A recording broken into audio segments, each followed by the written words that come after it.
एग्जामोफोबिया ये एक ऐसा वर्ड है जिसको सुनकर हम सब पहले तो सोचेंगे ये होता क्या है, क्योंकि पुराने समय में तो कोई इस बारे में सोचता ही नहीं था। लेकिन आज की डेट में ये वर्ड इतना पॉपुलर हो गया है, इतना कॉमन हो गया है कि हमें इसके ऊपर सोच विचार करने की ज़रूरत है। और पामिस्ट्री हमें बहुत हेल्प करती है इसको हैंडल करने में, इसको डील करने में, इसको सॉल्व करने में। तो मैं आप सबको मेरा नमस्कार, मैं हूँ आपकी पामिस्ट्री कोच रीमा अरोरा और एक बार फिर आज मेरे चैनल में आप सबका स्वागत है। तो आज मैं आपको डिस्कस करूँगी एग्ज़ामोफोबिया के ऊपर। एग्ज़ामोफोबिया एक इस तरह का डर होता है, जो बच्चों के अंदर पैदा हो जाता है जब उनको कोई एग्ज़ाम देना होता है।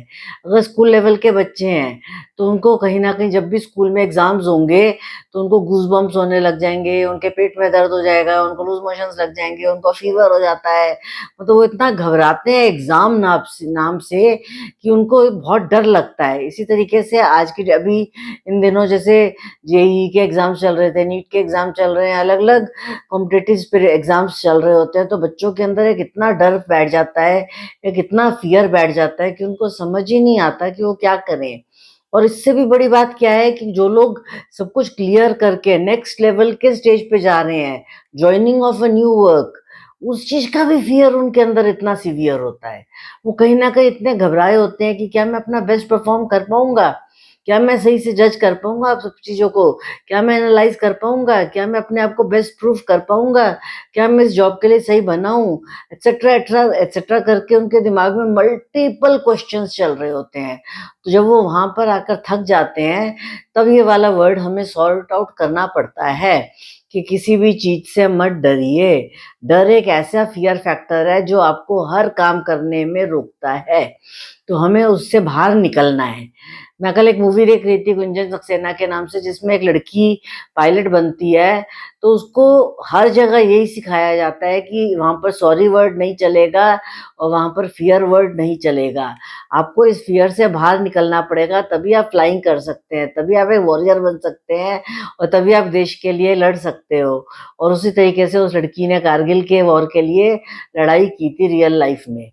तो कारगिल वॉर में उसका पार्टिसिपेशन था। तो इस तरीके से जब हम देखें, तो अगर हम अपने पामिस्ट्री के सब्जेक्ट्स की बात करें, तो हमारे जो पामिस्ट्री में 2 हाथ हैं हमारे भगवान की कृपा से, इन हाथों में हमारे कुछ पोर्शंस ऐसे होते हैं जो बहुत डेवलप्ड होते हैं। जैसे ये वाले पोर्शंस होते हैं, इनको माउंट्स कहा जाता है। ये सबके हाथ में होते हैं, ठीक है? किसी में ये उठे हुए मिलेंगे आपको, तो किसी में ये पिचके हुए मिलेंगे, ये दबे हुए मिलेंगे। ये माउंट्स सबके डेवलप्ड नहीं होते। फिर हमें थंब को भी चेक करना होता है, फिर हमें heart line, head line and fate life line and fate line को भी चेक करना होता है, और तब हम जज कर पाते हैं कि क्या एक बच्चे के अंदर किस रीज़न से फ़ियर है। ठीक, सब तो हम सबसे पहले बात करेंगे थंब की। जिन लोगों का ये थंब बहुत प्रेस्ड होता है, बिल्कुल पिचका हुआ, या जैसे दबाने के बाद बहुत देर तक दबा रहेगा, क्या ये बहुत देर तक दबा रहा? नहीं, ये हाथ के हाथ वापस आ गया और ये इलास्टिक है। तो ये इस पर्सन के अंदर फ़ियर नहीं है। अगर ये पिचका रह गया, आपका ये पिचका हुआ है, तो आपका सेल्फ कॉन्फिडेंस लूज़ हो रहा है। तो यहाँ पर आपके अंदर एक एग्ज़ामोफोबिया या क्या किसी भी चीज़ की फ़ियर या फ़ोबिया हो सकता है कि क्या मेरे अंदर वो कॉन्फिडेंस है? क्या मैं इसको कर सकता हूँ? वो सेल्फ कॉन्फिडेंस डेवलप नहीं होता उस पर्सन के अंदर। फिर हम देखते हैं सारे अमाउंट्स को। सबसे पहले रूल करते हैं हमारे माइंड को हमारे इमोशंस। हम इमोशनली वीक हो जाते हैं। जो यहाँ पर हमारा ये गोला आपको दिख रहा है, ये हमारा मून का माउंट है। ये जो राउंड सर्कल बना हुआ है, ये सारा मून का एरिया है। क्या आपको एक अलग से राउंड दिख रहा है? यस। तो क्या ये मून का माउंट डेवलप्ड है? एग्ज़ैक्टली।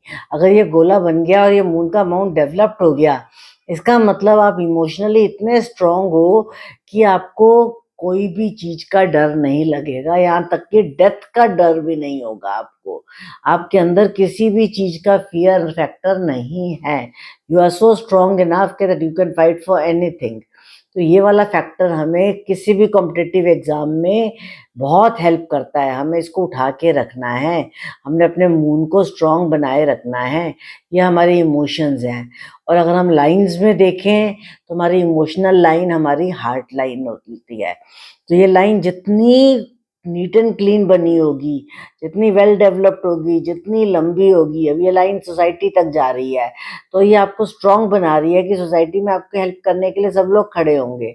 आपको डरने की ज़रूरत नहीं है। ये क्लीन है तो आपको इमोशनली बैलेंस नहीं है, आप बिल्कुल नॉर्मल होगे।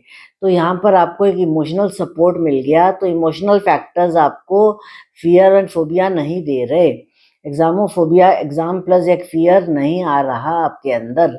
उसके बाद फिर आता है हमारा मार्स के माउंट्स। ये दोनों माउंट्स हमारे जो होते हैं, ये हमारे थॉट प्रोसेस का माउंट होता है और ये हमारा एक्शन का माउंट होता है। तो क्या मैं ये काम कर पाऊँगा? नई जॉब में मैं अपने आप को प्रूव कर पाऊँगा? क्या मैं एंट्रेंस एग्ज़ाम क्लियर कर पाऊँगा? फिर जब हम करने जाते हैं, वहाँ पर अगर हमारा कॉन्फिडेंस लूज़ हो जाए, तो हम फुस हो जाते हैं। लेकिन अगर हमारा कॉन्फिडेंस बिल्डअप रहे, तो हम एक्टिव होके काम कर लेते हैं। तो ये हमारा प्रैक्टिकल ज़ोन हो जाता है। इस प्रैक्टिकल ज़ोन में हमारी हेडलाइन हमें हेल्प करती है। हमारी हेडलाइन जितनी नीट एंड क्लीन बनी होगी, विदाउट कट, क्रॉसेस, ब्रेक्स, और जितनी स्ट्रेट बनेगी, उतने ही हम स्ट्रॉन्ग एंड प्रैक्टिकल होंगे अपने करियर में। और हमारे अंदर एग्ज़ामोफ़ोबिया क्या, कोई भी फ़ोबिया नहीं आएगा।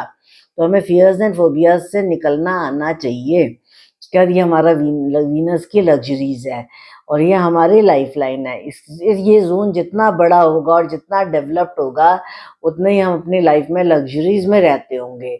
लेकिन क्या हम इन लग्ज़रीज़ का मिसयूज़ कर रहे हैं? क्या हम अपने कम्फ़र्ट ज़ोन में इतने आराम से बैठे हैं कि हम कुछ कर ही नहीं रहे? तो जब हम कुछ करते नहीं हैं, तो जब एग्ज़ाम का टाइम आता है, तो हमें डर लगने लग जाता है। तो इसलिए हमें इसकी एक लिमिटेशन बनानी पड़ेगी। ऐसा नहीं कि ये इतना फूल जाए कि हम सिर्फ़ इसी पे फ़ोकस्ड हैं, कि हम अपने कम्फ़र्ट ज़ोन से निकल ही नहीं रहे, ईश्वर अपने आप पास कर देगा, ऐसा नहीं होता। हमें कर्म करना पड़ता है। तो हमारा नेक्स्ट जो हमारा माउंट होता है, ये मरकरी का माउंट होता है। ये माउंट जितना अच्छा डेवलप्ड होगा और ये फिंगर जितनी स्ट्रेट होगी, उतना ही हमारे एनालिटिक पावर्स अच्छे होंगे। हम किसी भी चीज़ को इंटेलिजेंस के साथ समझ पाएँगे। फिर हमारा सन का माउंट आता है। क्या हमारे अंदर कॉन्फिडेंस है? सेल्फ कॉन्फिडेंस प्लस एक फ़ोकस, एक कंसंट्रेशन, वो सब हमारे अंदर होना चाहिए। तो उसके लिए हमारी बॉडी में विटामिन डी एक्यूरेट होनी चाहिए। तो अगर हमारा ये माउंट अच्छा होगा, तो हमें सोसाइटी में नेम फेम मिलेगा। हमें अपने वर्क प्लेस पे नेम फेम मिलेगा। हमें कोई प्रॉब्लम ही नहीं आएगी। फिर हमारा जुपिटर का माउंट होता है। ये हमारा विज़डम का माउंट होता है। क्या हमारे अंदर इतनी विज़डम है कि हम अच्छे से पढ़ लिख कर काम करें, हम अपने आप को बहुत पॉज़िटिवली अपने आप को कहीं भी रिप्रेज़ेंट करें, तो ये वाला माउंट हमें विज़डम देता है। एंड फाइनली हमारे ये वाला जो पोर्शन होता है, ये वाला माउंट सैटर्न का प्रेस जितना यहाँ पर नॉर्मल प्रेस्ड होगा, प्लस हमारी फेट लाइन जितनी अच्छी डेवलप्ड हो रही होगी, ये हमें ये प्रूव कर देगी कि yes you can do it. आप फाइनली एक टारगेट को अचीव कर सकते हो। तो आपको डरना किस बात का? कोई फ़ियर का फैक्टर ही नहीं है। एग्ज़ामोफ़ोबिया को अपने दिमाग से निकाल दीजिए। आपको पॉज़िटिव रहना है। पॉज़िटिव रहने के लिए सबसे बेस्ट रेमेडी है गायत्री मंत्र का जाप करना, सरस्वती माँ की पूजा करना, विष्णु जी की पूजा करना, जहाँ आपकी आस्था है, हनुमान जी की पूजा, जिसको भी आप मानते हैं, आप अपने इष्ट को मानिए, अपने भगवान को मानिए, आप अपने एनर्जीज़ को मानिए, उस यूनिवर्स को मानिए, ये आपकी मर्ज़ी है। लेकिन आपको पॉज़िटिव रहना है। नेगेटिविटी आपको गलत डायरेक्शंस में ले जाती है। देखा होगा आपने कितने लोग सुसाइड कर लेते हैं डर के मारे। नहीं, बिल्कुल नहीं। अगर आपकी डेथ नहीं लिखी और आपने कोशिश भी करी, तो वहाँ क्या होगा, हाथ-पैर तुड़वा लोगे लेकिन कुछ होगा ही नहीं आपको।